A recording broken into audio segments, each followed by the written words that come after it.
Hi friends, మీరు చూస్తున్నారు SRJ మెక్ channel. ఇందులో మనకు కనిపిస్తున్నది హెచ్ఎఫ్ డీలక్స్ బైక్.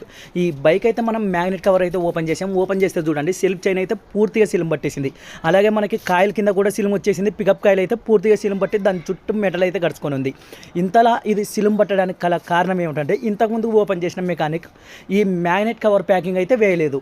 చాలామంది మెకానిక్లు నేను చాలా బైక్లకు అయితే చూస్తుంటాం, మ్యాగ్నెట్ కవర్ సైడ్ నుంచి ఆయిల్ అయితే లీకేజ్ కాదు కదా, ప్యాకేజ్ లేకపోతే ఏమవుతుంది అనే ఉద్దేశంతో అయితే చాలామంది మ్యాగ్నెట్ కవర్ ప్యాకింగ్ అయితే వేస్తూ ఉండరు. మనం ఈ చిన్న మిస్టేక్ వల్ల లోపలికి నీళ్లు పోయి సర్వీసింగ్ చేయించినప్పుడు మొత్తం ఇలా అయితే సిలుం అయితే పట్టేస్తుంది. దీనికి 1 వే క్లచ్ పోయింది, అలాగే మ్యాగ్నెట్ సిలుం పట్టింది, సెల్ఫ్ చైన్ సిలుం పట్టింది. ఇంతలా ప్రాబ్లం ఒక్క ప్యాకింగ్ వేయకపోవడం వల్ల. మామూలుగా కూడా దీనికి ప్యాకింగ్ వేసినా కింద వైపు నుంచి అయితే నీళ్ళు పోయే అవకాశం ఉంటుంది. అదే ప్యాకింగ్ ఉందంటే పైనుంచి అయితే నీళ్ళు అయితే పోవు. కాబట్టి ఎప్పుడైనా మెకానిక్ ప్యాకింగ్ లేకపోయినా పర్లేదంటే ఇలా నీళ్లు పోయి ఇబ్బంది అవుతుంది అని చెప్పి మీరైతే కంపల్సరీగా ఎవరైనా హీరో బైక్లో ఉన్న వాళ్ళు ప్యాకింగ్ అయితే వేయించుకోండి ఫ్రెండ్స్.